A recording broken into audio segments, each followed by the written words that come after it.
Get him out of here. He's just the janitor." They laughed when the janitor stepped near the boardroom screen, said he was just maintenance, and ordered him back to the service hall while billion-dollar investors waited.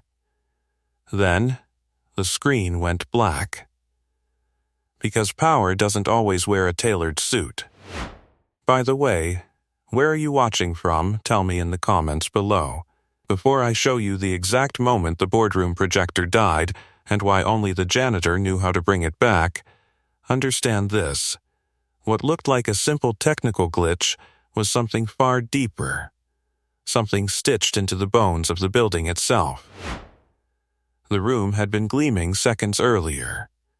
Glass walls, polished marble, the long obsidian table reflecting the skyline.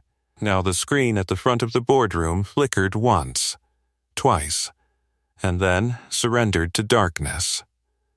The investors' faces glowed faintly blue from frozen tablets. A low murmur rippled through the room. At the far end of the table stood Rowan Elias Cade. He wore a Navy maintenance uniform, sleeves rolled just above his wrists, a badge clipped to his chest. A cart of cleaning supplies idled beside the doorway, mop bucket wheels still damp from the executive corridor. He hadn't raised his voice, hadn't defended himself when Lucian Hallberg pointed toward the exit. He simply watched the screen go black. Security hesitated near him, unsure whether to drag him out or stay put. The CEO's heels struck marble as she moved closer to the blank projection wall, irritation sharpening her posture. Rowan didn't flinch. The silence that followed wasn't ordinary. It had weight. A faint electrical hum trembled through the ceiling panels. Somewhere behind the walls, servers shifted tone, like a distant engine misfiring. He noticed. The janitor, single father, night shift, invisible fixture in a building of polished egos, felt something change in the air. Not panic, not confusion. Recognition. Because beneath the tailored suits and the billion-dollar negotiations, beneath the rehearsed slides and market forecasts, there was a structure. A framework. Lines of code and redundancies woven together years ago by someone who understood collapse. He had built that framework. At home that morning before sunrise, he'd braided his daughter's hair at their kitchen table. Mira had asked if the big meeting meant he'd be working late. He'd smiled and told her probably, but we'll still do math puzzles before bed. Her backpack still sat by the apartment door, a sticker peeling from its corner. That stability, her school, her health insurance, the modest 2-bedroom apartment, depended on this company standing upright. And now, the screen was black. Inside the boardroom, irritation began to fracture into something less controlled. One consultant tapped furiously at a wireless tablet. Another crouched near the projection console, muttering about signal interference. Lucian's voice cut through the rising noise. "Why is it offline? We tested this system an hour ago." No one answered with certainty. Rowan felt the vibration beneath his boots again. Subtle, but distinct. Not a random outage, not a loose cable, a trigger. He glanced toward the service corridor, where fluorescent lights buzzed faintly. The corridor smelled of industrial cleaner and cool air recycled from the data floor below. That space, where power never looked, had always been his territory. He shifted his weight, calm, unshakable. The CEO finally turned back toward him, eyes narrowed. "I said leave." He met her gaze without defiance, without apology. For a moment, the janitor looked like exactly what they believed he was, an employee out of place, a worker who'd wandered too close to the polished table of authority. But he didn't move. Behind the glass walls, clouds drifted across the skyline, shadows crossing the city below. Inside, the investors' whispers grew sharper. A stock alert chimed softly from someone's phone. The frozen screen reflected their anxious faces back at them. Rowan listened past the noise. There it was again. A subtle shift in the building's electrical rhythm. A safeguard engaging. A system protecting itself from something deeper. He knew that sound, and while executives debated optics and consultants blamed equipment, the janitor standing beside a mop bucket understood a truth none of them did. The blackout wasn't a glitch. It was a warning. Rowan kept his eyes on the dead screen while the room spiraled into controlled chaos. One consultant unplugged and reconnected cables with shaking hands. Another demanded access credentials from an assistant who looked ready to cry. The low hum beneath the floor deepened, then steadied into a rhythm that made his pulse slow instead of race. Lucian Halberg stepped back from the wall, jaw tight. Fix it, now. We'll live in 7 minutes. We're trying. Calder Voss snapped, already sweating through his tailored jacket. The server cluster isn't responding. Rowan exhaled slowly, not responding. That was wrong. The cluster was designed to respond even under stress, especially under stress. He shifted his gaze toward the recessed panel near the corner of the room, the access point most executives didn't even know existed, the one tied directly to the internal redundancy layer. Security moved closer to him again. "Sir, you need to. It's not the projector," Rowan said quietly. The guard hesitated. Calder shot him a glare. "Stay out of this." Rowan didn't bristle. He studied the frozen interface still faintly visible on the blank screen. The last slide had displayed projected earnings post-merger. Numbers that depended on flawless execution. Numbers that depended on system stability. "It's the failsafe," he added. "Call." Something triggered containment. A few heads turned. Lucian's eyes sharpened. "Containment?" Calder scoffed. "There's no breach alert." "There wouldn't be," Rowan replied. "Not if it's internal." The room stilled for half a second. He could feel the shift, like pressure building behind glass. Vivienne Armand, seated near the center of the table, leaned forward slightly. Unlike the others, she wasn't panicking. She was observing. Measuring. "What do you mean internal?" she asked. Rowan chose his words carefully. The system was built to isolate itself if an unstable update compromises core architecture. It cuts external display access first. Calder laughed under his breath. "You read that on a blog?" The hum beneath the floor intensified briefly, then stabilized again. Rowan felt it through his boots, through the polished tile. The building wasn't failing, it was protecting itself. Lucian crossed her arms. "You're telling me our infrastructure shut itself down? I'm saying it's doing exactly what it was designed to do." The words hung in the air. Calder slammed a palm on the console. "We don't have time for this. I need admin override." "You won't get one," Rowan said. "Not from the top layer." Lucian's gaze hardened. "And how would you know that?" "Because I built it." The answer stayed behind his teeth. Instead, he glanced toward the service corridor again. Beneath that corridor, 2 floors down, was the primary data vault, a space no executive ever visited, cold, loud, alive with blinking indicators and airflow. He had walked that floor 1,000 times years ago. Stock alerts chimed again, this time louder, more frequent. One investor muttered, "If this presentation doesn't resume." Lucian's composure cracked slightly. "Calder, give me something." Calder swallowed. The update this morning shouldn't have affected redundancy. It was minor, just cost optimization for processing load, cost optimization. Rowan felt a tightening in his chest. "What did you modify?" he asked. Calder hesitated. "Load balancing parameters." Rowan nodded slowly. "Across all nodes?" "Yes." He closed his eyes for a fraction of a second. Of course it triggered. "You flattened the adaptive thresholds," he said. "The system would interpret that as structural instability." Calder's expression faltered. "That's not. It is, Rowan replied evenly. You removed variance tolerance.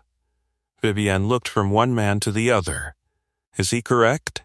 Calder's silence was answer enough. Lucian's voice sharpened. Why wasn't I told that would cause shutdown? It shouldn't have, Calder insisted. Not if the original architecture wasn't overly sensitive. Rowan felt the sting of that word, overly sensitive. He stepped forward before security could stop him. It isn't sensitive, it's protective. There's a recovery partition that can be accessed manually. Lucian's gaze cut toward him. And you just happen to know that? He met her eyes without blinking. Yes. The room felt smaller now, tighter. Vivienne studied him carefully. How? Rowan hesitated, then answered with measured restraint. Because I've seen this pattern before, that wasn't a lie. Silence settled again, heavier this time. Investors shifted uneasily. One whispered, We're losing credibility by the minute. Lucian glanced at the frozen screen, then back at Rowan. Doubt flickered behind her irritation. He could feel the building holding its breath. If you think I should try something, he said quietly, I'll need access to the lower partition. Not through this console. Calder bristled. We can't let maintenance staff touch core systems. Rowan didn't react to the word maintenance. He simply looked at the board chair. Vivienne's fingers tapped once against the table. Then she spoke. Let him explain exactly what he intends to do. And if you're still here watching this unfold, subscribe with the bell on. Because what's about to happen beneath this tower will change how they see the man holding a mop. Rowan drew a slow breath. First, he said, We need to go downstairs. The words lingered in the charged air. Lucian didn't move immediately. Her gaze flicked to Calder, then to Vivienne, calculating optics, risk, control. Outside the glass walls, the skyline shimmered in late afternoon light, indifferent to the crisis unfolding 30 floors above ground. Downstairs where? Lucian asked, tone clipped. The primary data vault, Rowan replied. 2 levels below infrastructure. The manual recovery partition isn't accessible from this interface. Calder shook his head. That area's restricted. Only senior tech and executive clearance. It was built with physical access in mind, Rowan interrupted gently. In case remote credentials were compromised, Vivienne rose from her seat. The soft scrape of her chair against marble sounded louder than it should have. How do you know that? Rowan felt every eye on him. Because I wrote the contingency protocols after a breach simulation nearly bankrupted us. Instead, he said, I've worked in buildings like this before. Not a lie. Not the whole truth. Lucian stepped closer, heels clicking sharply. You're asking me to walk into a server vault based on intuition? I'm asking you to consider that your consultants can't fix this from here, he answered calmly. A phone buzzed on the table. Then another. Stock notifications again. The merger announcement was minutes from imploding publicly. The hum beneath the floor vibrated faintly through Rowan's boots. Steady. Controlled. The system wasn't collapsing. It was waiting. Vivienne's eyes narrowed slightly, not with suspicion but recognition. If he's wrong, we've lost 10 minutes. If he's right, we regain the presentation before market close. Lucian exhaled through her nose. Pride warred with urgency. Calder muttered, This is absurd. Rowan met Lucian's gaze again. You can send security with me. A beat passed. Fine, Lucian said at last. 5 minutes. That's all you get. Security moved toward the door. Rowan stepped into the service corridor. The sterile scent of cleaning solvent replaced by cool, recycled air. The executive murmurs faded behind him, replaced by the mechanical heartbeat of the building. The elevator ride down was tight and silent. Lucian stood rigid beside him, arms crossed. Vivienne watched him openly now, curiosity overtaking doubt. You said the system is protecting itself, Vivienne said quietly. It is, he replied. From what? He hesitated. From instability introduced at the core. Lucian stiffened slightly. You're implying executive error. I'm implying architecture behaves predictably, he said. The elevator doors opened with a soft chime. Cold air rushed in. The data levels stretched before them, rows of steel racks humming with life, indicator lights blinking in disciplined patterns. The sound here was constant, like controlled wind moving through metal forests. Lucian's heels clicked hesitantly against the grated floor. She clearly had never been here. Rowan inhaled deeply. This place felt familiar. Alive. Years peeled away in an instant. He could almost see his younger self walking these aisles at 2 a.m, coffee in hand, rewriting lines of code while the city slept. Mira had been a toddler then, his wife still alive, the future still intact. He stepped toward a panel at the far end of the vault. Calder scoffed softly. There's no interface there. There isn't for you, Rowan said. He crouched and ran his fingers along the seam of the metal casing. The steel was cool beneath his touch. He pressed firmly at a nearly invisible indentation. A faint click answered. Lucian's posture shifted. The panel slid open, revealing a manual override port concealed behind layered shielding. Vivienne's breath caught. That wasn't on the system map. It wouldn't be, Rowan replied. He stood slowly, meeting Lucian's eyes. This building was designed with redundancy beyond what's documented. Because sometimes, he added quietly, leadership makes decisions under pressure. Lucian's jaw tightened. Are you suggesting I'm stating fact? Calder stepped forward.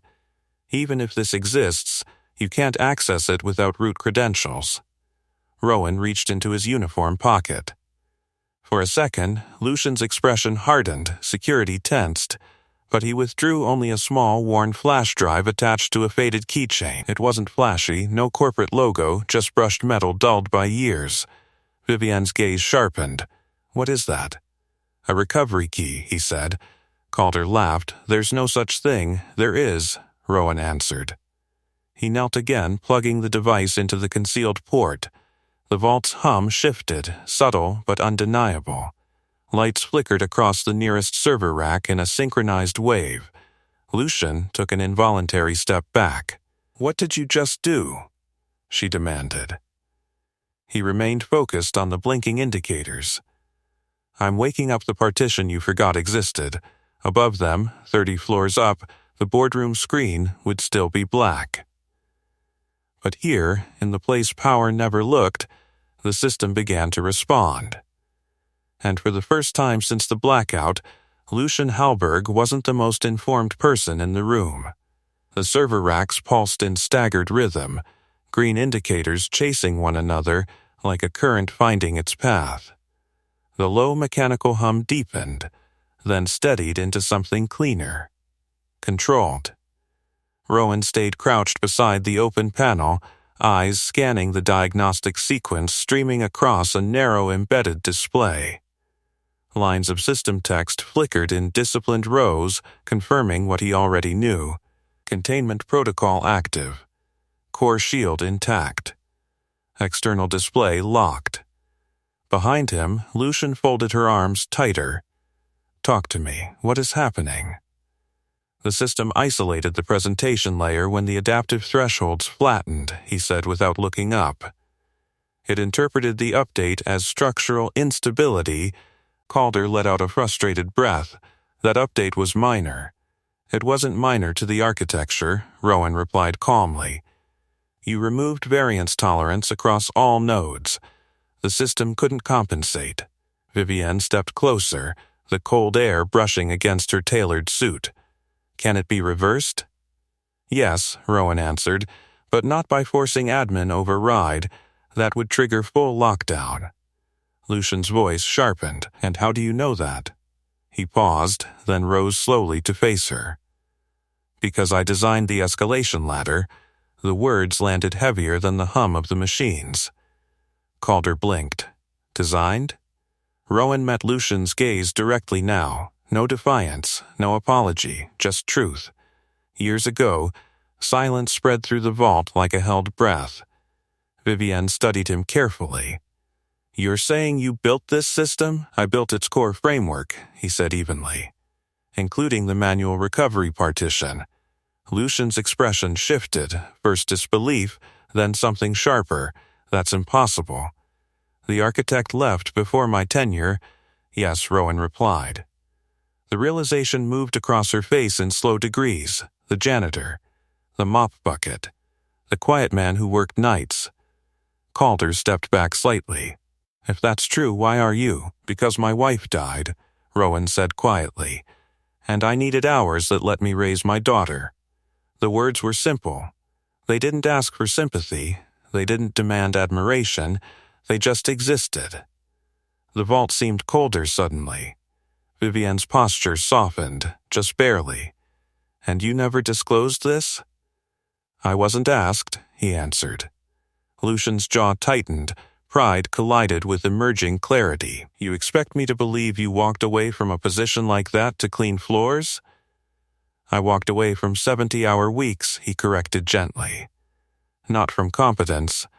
A faint chime echoed through the vault. Rowan turned back to the panel. The recovery partition had fully initialized. He navigated the interface with steady precision, fingers moving with muscle memory honed years ago. Calder hovered behind him. "What are you accessing?" "The forensic log tied to the update," Rowan replied. "We need to confirm root cause before restoring display." Lucian crossed her arms again, but the gesture lacked its earlier authority. "Just bring the screen back online." "If I do that without restoring adaptive thresholds," he said, "the system will shut down again within minutes." Vivienne nodded once. Let him finish. Rows of data scrolled upward. Timestamps. Authorization codes. Digital signatures. Rowan's eyes narrowed slightly. There it was. He stepped aside so they could see.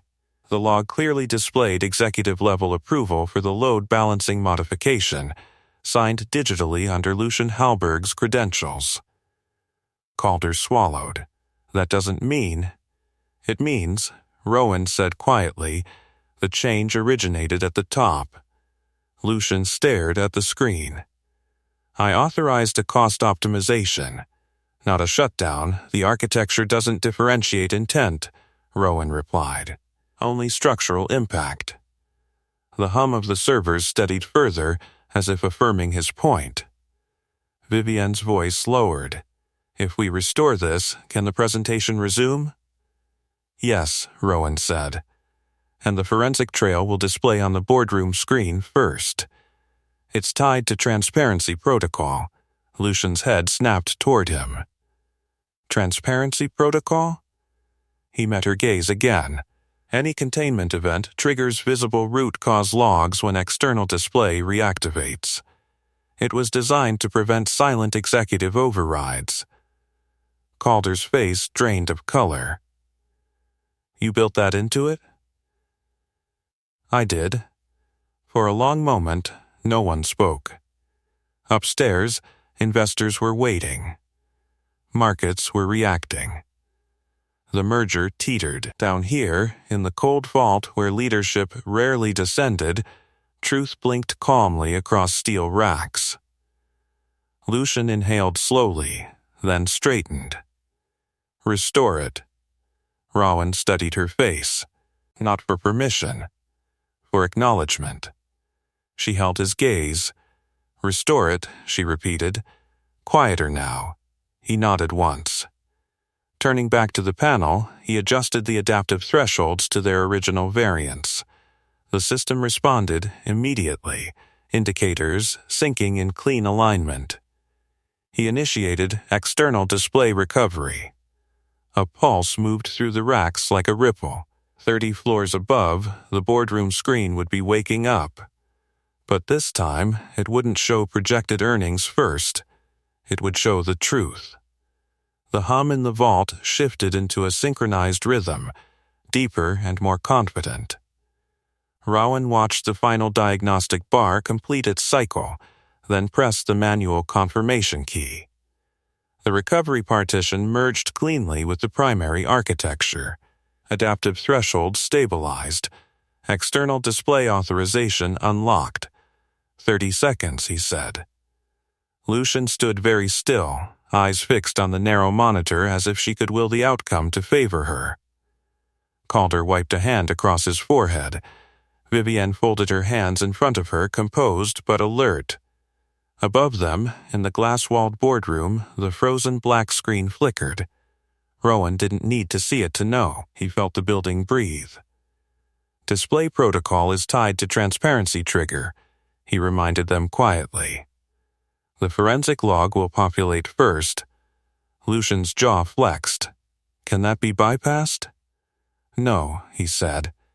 Not without triggering another shutdown. The implications settled heavily between them. A soft vibration passed through the vault floor, confirmation that the presentation layer had reinitialized. Rowan stepped back from the panel, giving the system space to finalize. Upstairs, the boardroom screen came alive, not with polished slides or projected profit curves, but with scrolling system logs in stark white text against deep blue. Executive authorization, load balancing modification approved. Adaptive thresholds flattened across all nodes. Containment protocol engaged. Investors leaned forward, assistants exchanged glances. The truth was there, time-stamped and undeniable. Vivienne's phone buzzed. She glanced at it briefly, then looked at Lucian. They can see it, she said quietly. Lucian didn't answer. Rowan closed the metal panel gently, the click echoing in the cold air. He wiped his hands on a cloth tucked into his belt, not nervously, just habitually. We should go back up, Vivienne said. The elevator ride felt different this time. No one questioned his presence. No one asked him to stand aside.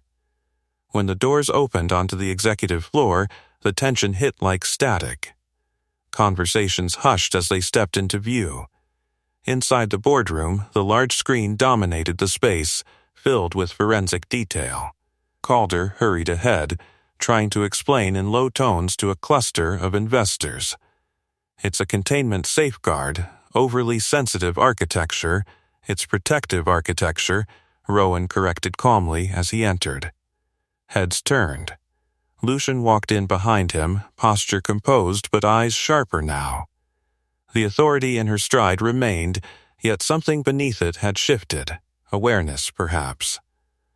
Or exposure. Vivienne moved to the head of the table. The system has been stabilized, she announced. We will proceed shortly. An investor near the far end gestured toward the screen. Care to explain why executive-level modifications triggered shutdown? The room quieted further. Lucian stepped forward, gaze lifting to the display that now reflected her own authorization code back at her. For a fraction of a second, something like pride warred with reality in her expression. Rowan didn't look at her. He looked at the data. This architecture was designed to prevent silent degradation, he said evenly. When structural tolerance is reduced too aggressively, the system protects itself. And you would know that how? One investor asked. He hesitated. Then he answered without flourish. I wrote it. The words rippled across the table. Calder's mouth opened slightly. Several board members exchanged sharp glances. Assistants who had passed him nightly in hallways stared openly now. Vivienne inclined her head. Rowan Elias Cade was the original chief systems architect of Halberg Global. A murmur broke loose. Lucian didn't contradict it. For a long second, Rowan stood beside the obsidian table, maintenance uniform creased from hours of quiet labor, mop cart still visible through the glass wall behind him. The contrast was undeniable. power in tailored suits, competence in worn boots. If he hadn't engaged the recovery partition, Vivienne continued, the presentation would not be resuming. An investor leaned back slowly. Then perhaps we should hear from him before proceeding. Rowan felt the weight of the room shift, not entirely in his favor, not yet, but away from dismissal. And if you're seeing this shift right now, subscribe with the bell on, because what happens next isn't just about a boardroom. It's about what the world misses when it only looks at titles. Lucian finally spoke, voice controlled. Resume the presentation. The forensic log minimized. The original merger slide reappeared, clean and polished as if nothing had happened. But everyone in that room knew something had. Rowan stepped back slightly, returning space to the executives. He hadn't come for recognition. He'd come to keep the building standing. Still, as Lucian began speaking to investors again, her tone carried a new edge, measured, careful. The screen glowed steadily now, adaptive thresholds restored, infrastructure intact. Poetic justice didn't roar. It settled quietly. The janitor they had ordered out had restored the billion-dollar meeting. And every person in that room had witnessed it. The presentation resumed, numbers sliding across the screen with polished confidence.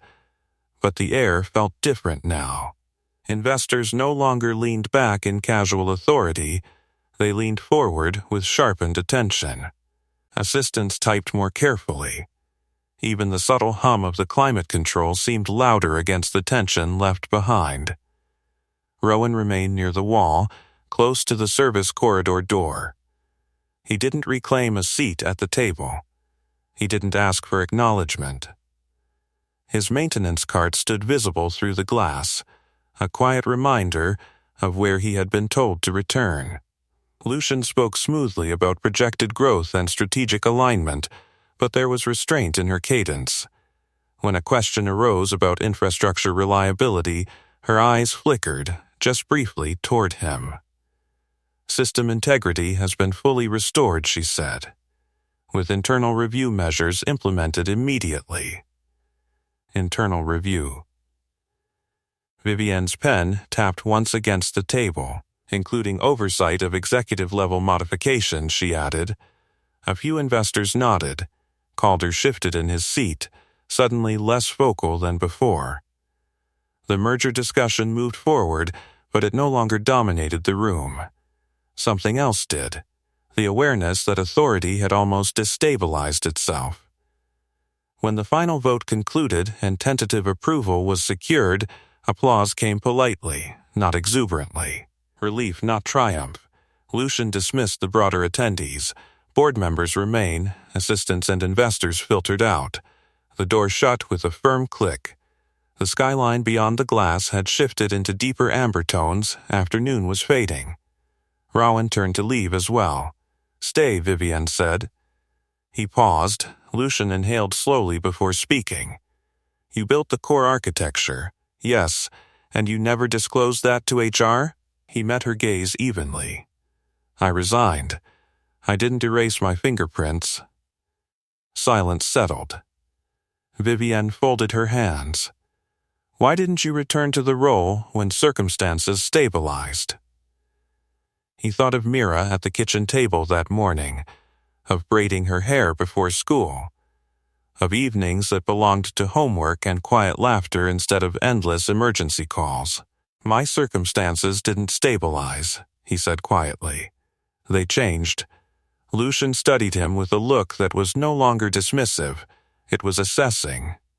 You understand, she said, that had this not been corrected, the merger would have collapsed. Yes, and you stepped in anyway. I stepped in because collapse would affect everyone, he replied, including people who don't sit at this table. The words lingered. Vivienne nodded slightly. Including your daughter. He didn't flinch at the mention. Yes. Lucian's posture shifted almost imperceptibly. For the first time since he'd known her, her authority didn't feel like armor. It felt like weight. Calder cleared his throat. The update was industry standard. It was cost-driven, Rowan corrected calmly. Standard isn't the same as safe. Calder fell silent. Lucian walked slowly to the head of the table, fingertips brushing the polished surface. If we were to consult you formally, she began, would you be willing to review the entire infrastructure? Rowan considered the question. Not the prestige, not the salary, the time. My schedule is structured around my daughter, he said. I won't return to 70-hour weeks. That wasn't the question, Lucian replied. It's part of the answer. Vivienne allowed a faint smile. Lucian faced him fully now. You'd have autonomy, advisory authority, oversight on system-level decisions, and transparency protocols remain intact, he added. A pause. Yes, she said. The boardroom felt smaller, more honest. Poetic justice rarely announces itself with applause. Sometimes it arrives in quiet reversals, where the one ordered out becomes the one consulted. Rowan glanced toward the darkened corner of the room, where his reflection faintly mirrored against the glass. Uniform. Rolled sleeves. Calm eyes. He hadn't asked for validation. But dignity had returned, witnessed by those who once dismissed him. I'll review your framework, he said at last. On contract. Limited hours. Lucian inclined her head, just slightly. Draft the terms, she said to Vivienne. Outside the glass walls, the maintenance cart remained parked exactly where he'd left it, a symbol of labor in a room designed for leadership.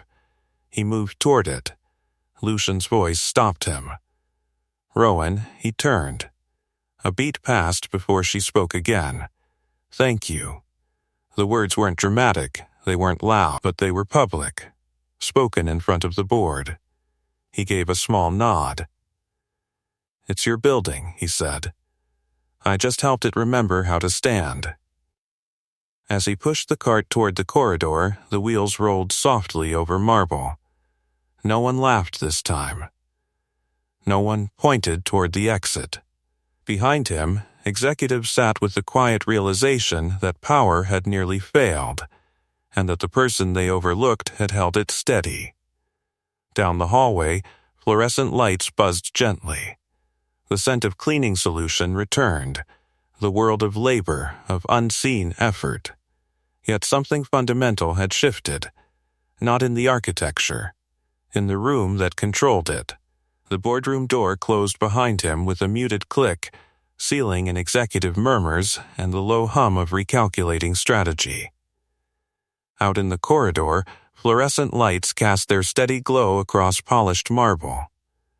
The building felt the same as it had that morning, elegant, towering, indifferent. But it wasn't the same. Rowan pushed the maintenance cart forward, its wheels whispering against the floor. His hands were steady on the handle. No tremor, no rush of triumph, just the quiet after a storm that had almost torn through something fragile.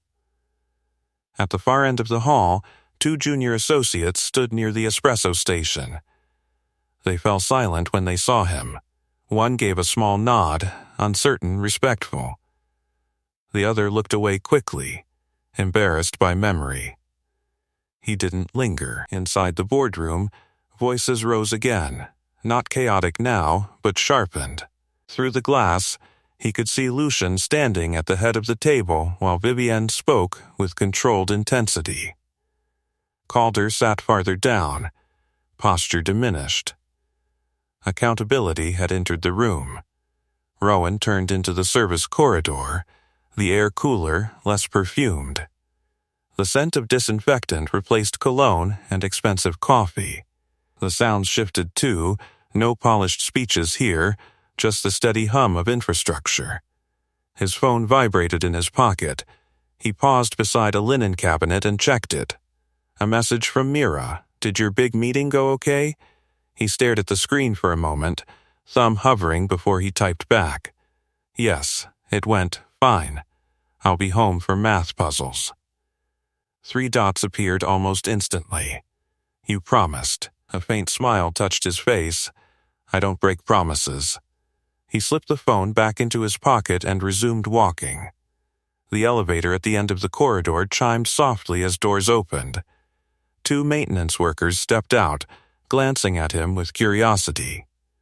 "Everything good upstairs?" one asked. He considered the question. "Getting there," he said. They nodded, unaware of how literal that answer was. Back in the boardroom, the tone had shifted from defensive to strategic. Vivienne's voice carried through the glass faintly as she emphasized governance review. Lucian listened, not arguing, not interrupting. For someone accustomed to command, listening was a visible adjustment. Rowan reached the janitorial closet and parked the cart. He rinsed the mop head in cool water, the simple act grounding him. Water swirled down the drain with quiet finality. Moments later, footsteps approached. He didn't look up immediately. Vivienne stood in the doorway. "You're difficult to categorize," she said. He wrung out the mop, methodical. "I'm not trying to be categorized." She stepped inside, careful not to brush against the cleaning supplies.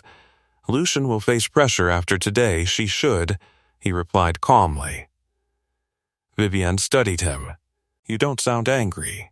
He paused, leaning the mop against the wall. Anger doesn't stabilize systems. A faint exhale, almost a laugh, escaped her. "You realize you changed more than infrastructure today," he met her gaze. "That wasn't the objective, but it's the outcome," she said. Silence lingered between them. In the auditorium, Vivienne continued, "We'll address staff tomorrow morning. Transparency matters now," he nodded once. "It always did." She hesitated. "If Lucian resists deeper reform, the board won't." The statement carried weight, an unspoken promise. Rowan didn't respond immediately. His thoughts drifted briefly to Mira's small kitchen table, to homework sheets and chipped mugs. Stability didn't come from applause, it came from consistency. "I'm not here to dismantle anyone," he said finally. "I'm here to make sure shortcuts don't dismantle everyone else." Vivienne inclined her head. Understood. As she left, the corridor returned to its quiet rhythm. Rowan finished wringing out the mop and closed the closet door. Through the distant glass of the executive wing, he could still see Lucian standing alone near the head of the table now, the others having dispersed. She stared at the skyline, hands braced against polished wood. For the first time since he'd known her, she looked less like a figure carved from certainty, and more like someone recalibrating. He didn't pity her. He recognized the moment. Architectures, corporate or personal, only strengthen after stress reveals their flaws. Rowan picked up his cart again and began moving down the hallway toward the elevators. The building's hum felt steady beneath his boots. Balanced. Tomorrow there would be meetings. Policies reviewed. Oversight committees formed. Tonight there would be math puzzles and a promise kept. As the elevator doors slid open, he stepped inside, alone. The reflection staring back at him in the mirrored wall wasn't that of a man elevated. It was a man anchored, and sometimes that was the greater power. The elevator doors slid shut with a soft metallic sigh, sealing him inside a narrow box of mirrored walls and humming cables. Rowan stood alone, the maintenance cart beside him, fluorescent light casting pale reflections across steel. His phone vibrated again. Another message from Mira. "Don't forget the puzzles, I'm practicing fractions." He smiled faintly. The world upstairs, glass walls, executive pressure, market volatility, felt distant compared to that simple reminder. The elevator chimed as it descended past the executive floors, past mid-level management, toward the quieter layers of the building. Yet before it reached the lobby, it jolted to a stop. A brief flicker, not darkness, just hesitation. Rowan's posture stiffened. The hum beneath his boots shifted, subtle but wrong. The adaptive thresholds had stabilized earlier. He had confirmed it. The recovery partition merged cleanly. So why? The elevator lights steadied again, but the pause lingered in his mind. When the doors opened onto the main lobby, Lucian was standing there. She had removed her blazer. Without it, she looked less armored, more human, but her eyes were sharp. "We have another problem," she said. He didn't ask what kind. "The external audit servers are spiking," she continued. "Calder says it's residual instability." Rowan stepped out of the elevator slowly. "It's not residual." Her jaw tightened. "Then what is it?" He listened. Beneath the lobby's polished calm, the soft fountain trickle, distant footsteps, low conversation, there was a faint distortion in the building's mechanical rhythm, a slight surge pattern. "Someone attempted a forced override after the restoration," he said. Lucian went still. "That's not possible. It is if someone's trying to suppress the transparency logs." Her expression darkened. "Calder." "Maybe," Rowan replied evenly. "Or someone protecting exposure." Lucian's gaze hardened, not at him this time, but inward. Calculation replaced dismissal. "What do you need?" she asked. It wasn't arrogance now, it was urgency. "Access to the external audit interface," he said, "and authority to suspend all non-essential network activity." She hesitated only a fraction of a second before nodding. "You have it." They moved quickly toward the executive stairwell instead of the elevator. Their footsteps echoed against concrete walls, sharp and purposeful. Halfway up, Lucian spoke without looking at him. "If this becomes public—" "It already is," he interrupted gently. "Markets react faster than PR." She didn't argue. They entered a smaller operations room adjacent to the boardroom, walls lined with monitors displaying real-time metrics. Calder stood inside, speaking rapidly into a headset. "It's just traffic congestion," he insisted. "Normal surge." Rowan stepped toward the central console. "No, it isn't." Calder scowled. "You again." Lucian's voice cut cleanly through the tension. "Stand down." Calder froze. Rowan scanned the data streams. There, anomalous packets targeting the forensic log archive. "Someone's trying to bury the containment event," he said quietly. Lucian's eyes widened slightly. "Can they?" "Not if we isolate now." He began issuing commands with controlled precision, fingers moving steadily across the interface. Adaptive firewalls re-engaged, audit servers rerouted, external access narrowed to read-only channels. The spike pattern shifted. Calder swallowed. "You're locking executive override." "Yes," Rowan replied, "including yours." The room went silent. Lucian didn't object. The monitors stabilized one by one, metrics settling back into healthy ranges. Rowan exhaled slowly. "It's contained," he said. Lucian studied the screens, then looked at him, not as a subordinate, not as a threat, but as something else entirely. An equal. "If that attempt had succeeded?" she asked. "The log would have fragmented," he said. "It would appear like the blackout was random. No accountability." Calder's face paled. Lucian removed the headset from his hand. "You're done for today," she told him. Calder opened his mouth to protest, then closed it. He left. Silence remained. Lucian turned back to Rowan. "You locked my override authority, yes, and you expect me to accept that?" He met her gaze evenly. "If you don't, the system doesn't work." A long pause. Then, unexpectedly, she nodded. "Good," she said. The word carried weight. Because power had just chosen integrity over control. If you're still watching this shift unfold, subscribe with the bell on, because leadership isn't about titles. It's about who protects the structure when it's under pressure. Lucian stepped back from the console. Tomorrow morning. Full staff address. Transparency. Rowan nodded once. Outside the operations room, the boardroom lights glowed steadily. The building's hum had returned to balance. Clean. Stable. Poetic justice wasn't finished yet. But it was no longer fighting for space. It was setting the rules. The monitors in the operations room held steady, green indicators aligned in disciplined rows. Rowan removed his hands from the console, letting the system run without interference. No spikes, no hidden surges, just clean architecture doing what it had been built to do. Lucian remained beside him, arms no longer crossed, posture no longer rigid. She watched the stabilized metrics as if seeing them for the first time, not as background noise but as the foundation beneath every decision she made. The override attempt, she said quietly, wasn't authorized by me. I know, he replied. Her eyes flicked toward him. You sound certain. It didn't carry your credentials. A pause. She absorbed that. Then Calder acted independently, she concluded. Or someone under pressure did, Rowan said evenly. Containment events make people nervous.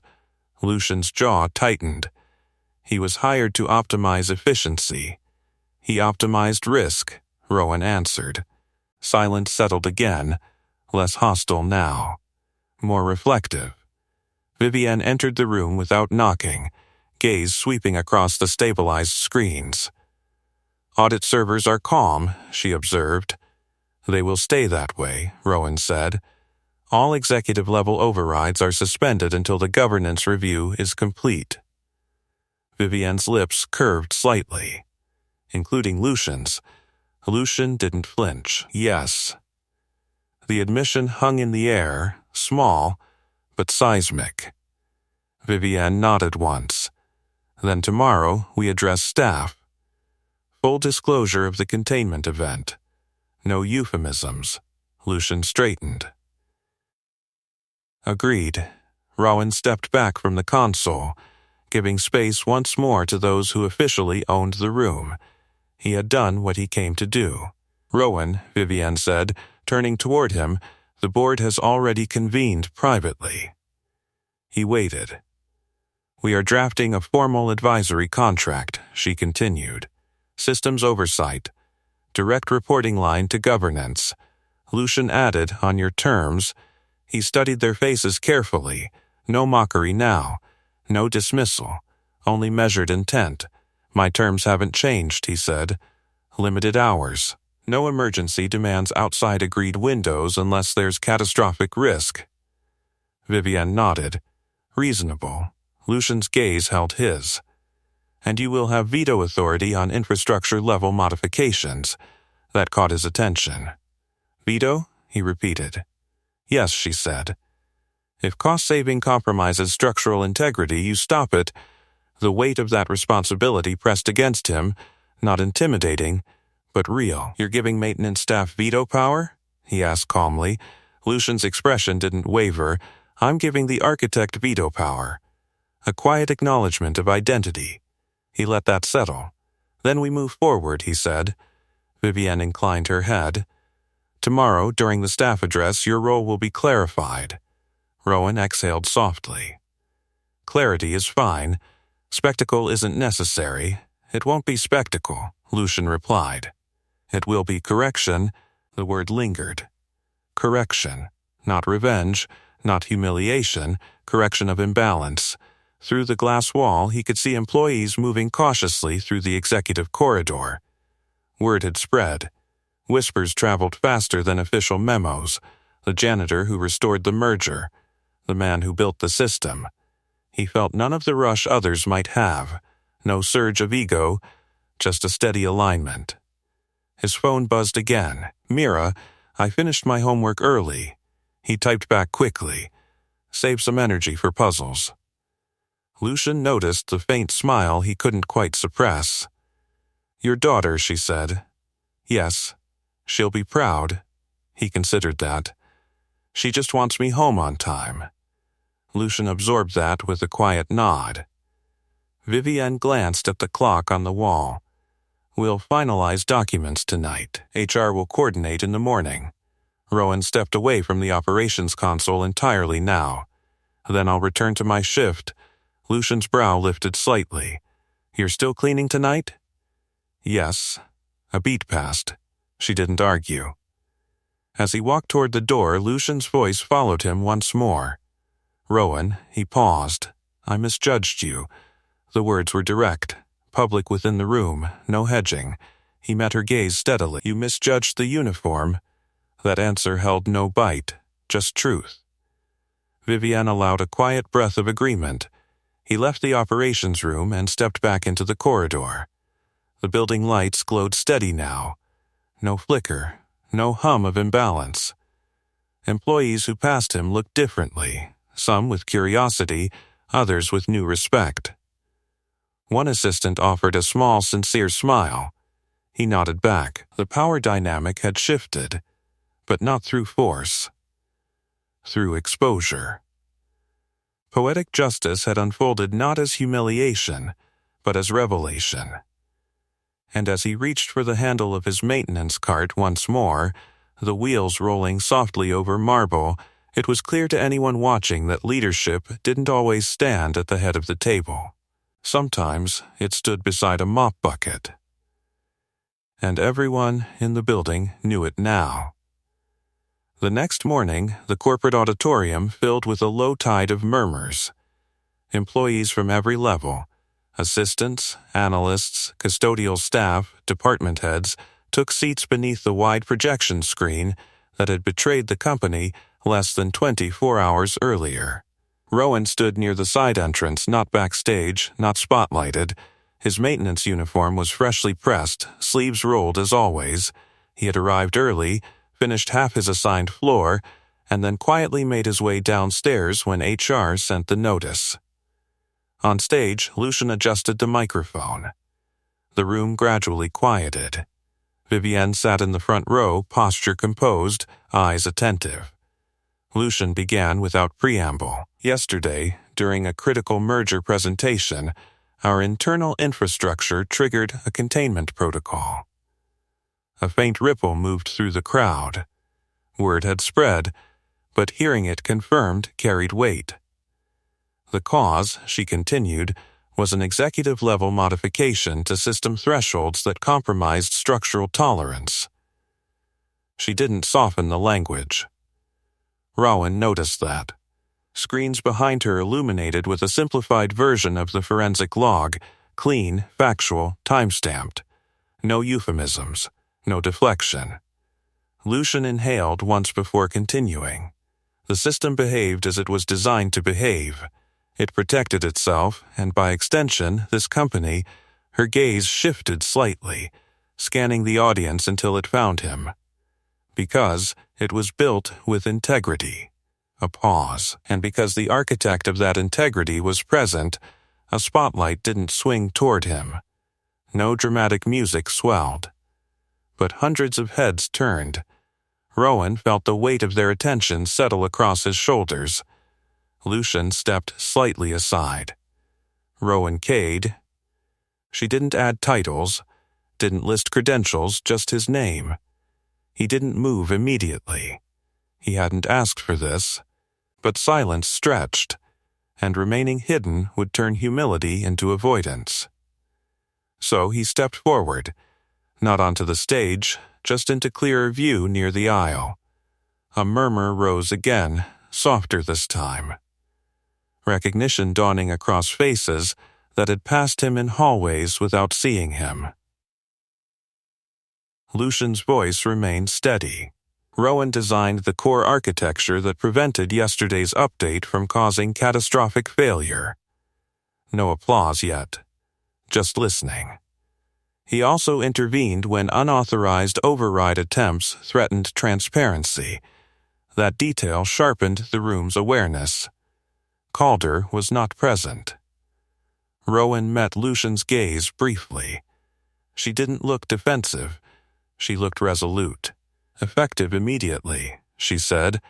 "Rowan will serve as systems integrity advisor to the board, with full veto authority over infrastructure-level modifications." This time, applause came. It wasn't explosive. It wasn't forced. It built slowly, employees glancing at one another, nodding, then clapping with increasing certainty. Rowan raised a hand slightly, not to stop it, but to temper it. When the room quieted, Lucian gestured subtly. Would you like to say anything? He hadn't prepared remarks. He stepped closer to the stage but didn't climb it. His voice carried without the microphone, steady, unhurried. Yesterday wasn't about a screen going dark, he said. It was about what happens when pressure leads to shortcuts. The auditorium stilled completely. Systems, corporate or otherwise, are only as strong as the values they're built on. Transparency isn't a punishment. It's protection. Employees exchanged glances.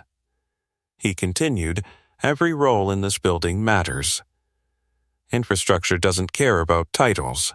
It responds to decisions. A subtle shift passed through the crowd, maintenance staff sitting a little straighter, junior analysts nodding quietly. I'm not here to replace leadership, he added. I'm here to make sure the structure holds. Lucian listened without interruption. When he finished, there was no dramatic flourish, just a collective understanding settling across the room. Applause followed again, stronger now. He stepped back. Lucian returned to the microphone. We will conduct a full governance review. Transparency will remain non-negotiable. Vivienne nodded once from the front row. As the meeting concluded, employees began to rise from their seats. Some approached Rowan hesitantly, offering handshakes, brief words of respect. A custodian from the night crew clasped his shoulder firmly. About time, the man muttered quietly. Rowan allowed a faint smile. Across the room, Lucian watched these interactions without impatience. If anything, there was contemplation in her expression. The auditorium slowly emptied. As Rowan turned toward the exit, Mira's voice echoed faintly in his memory. Don't forget the puzzles. He checked his watch. He wouldn't.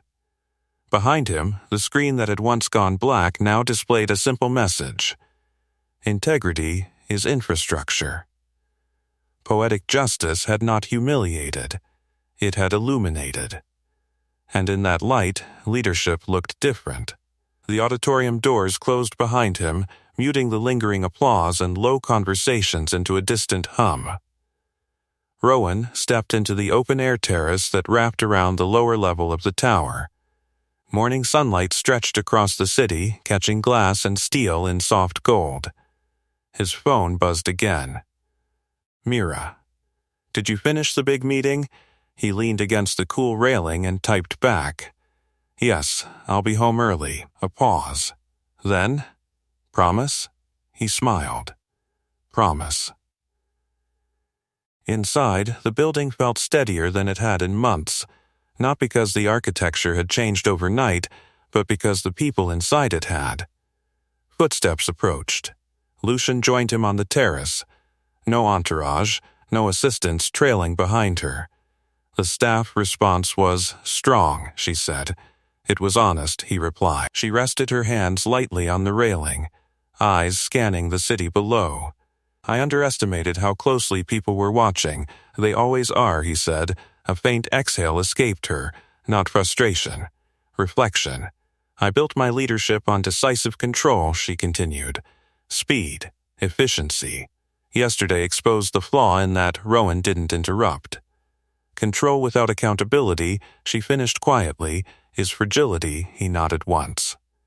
Architecture punishes fragility, she looked at him sideways. And people?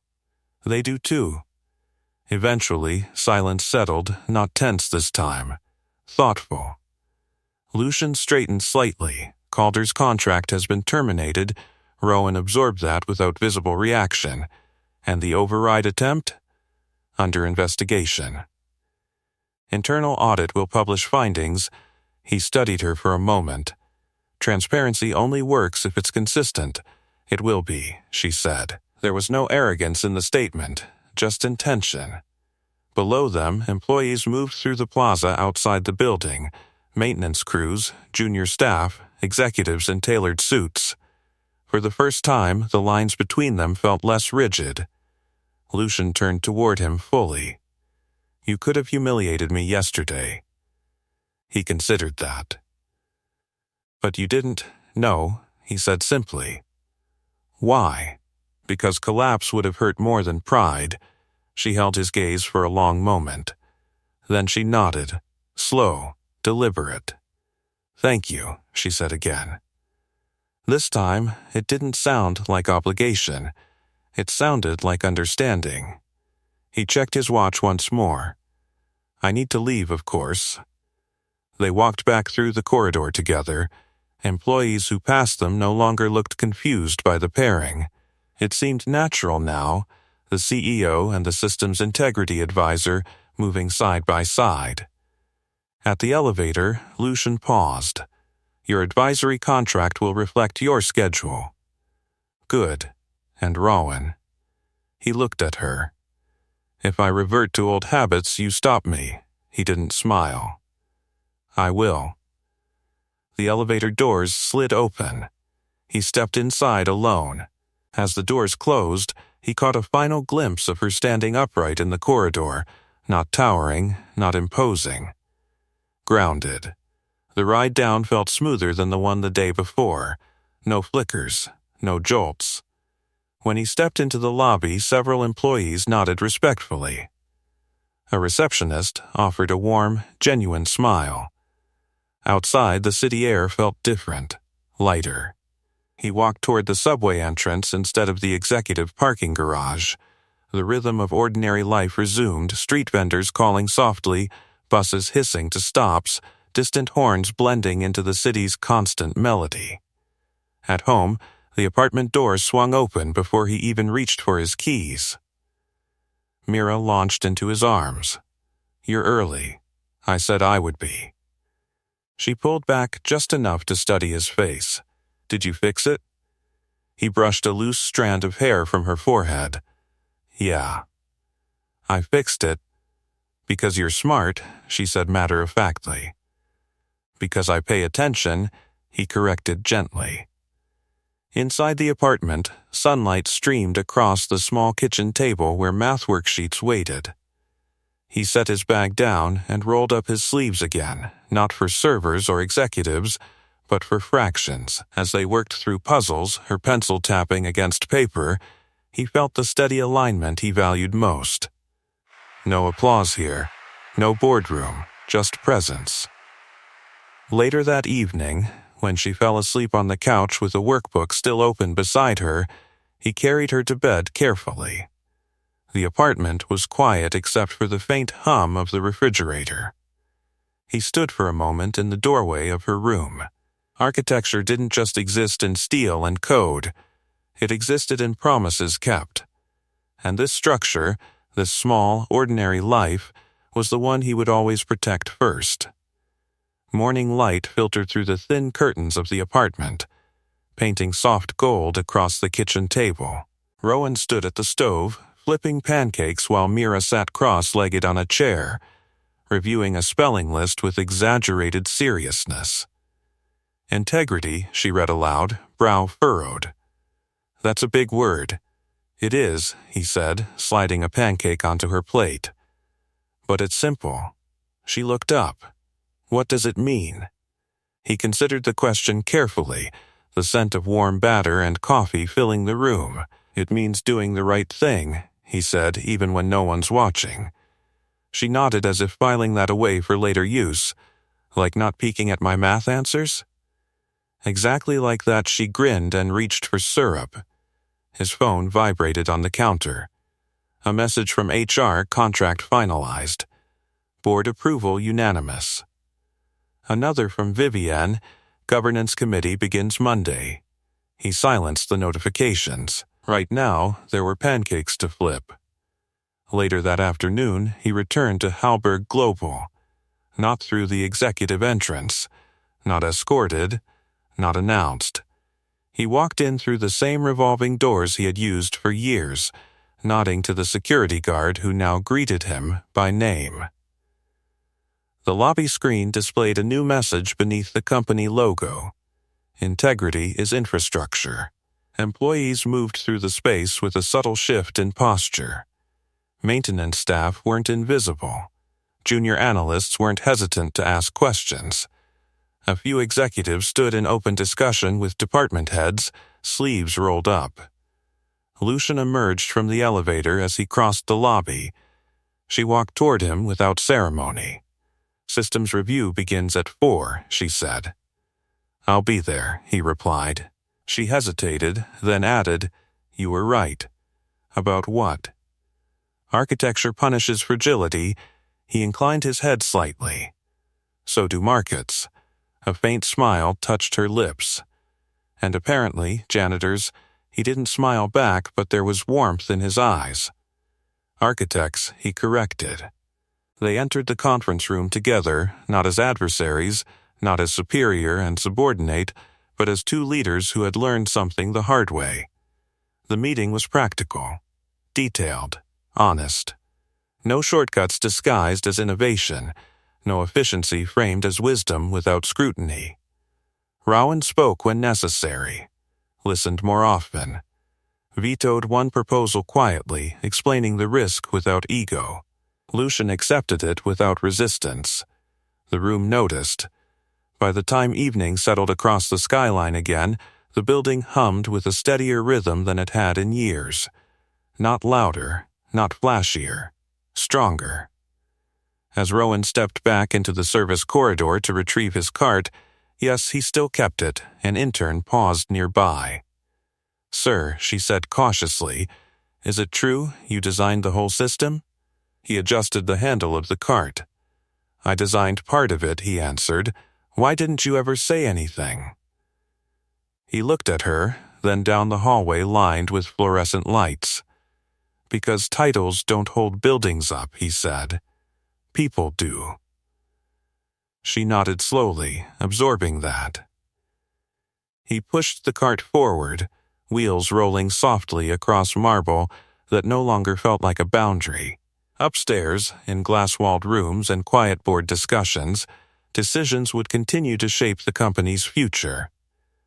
Down here, in corridors meant for labor, the foundation would remain steady. Power had learned to look where it once refused to. And a single dad who had once been dismissed as just a janitor had reminded an entire corporation what leadership actually meant. This isn't a story about a screen going black. It's about what happens when integrity turns the lights back on. If you've made it this far, ask me for the next story title. Subscribe and don't miss our next story, The Hospital Turned Away the Single Dad's Son. 10 minutes later, the chief surgeon froze. Trust me, you'll feel it. And tell me in the comments, what injustice should we tackle next?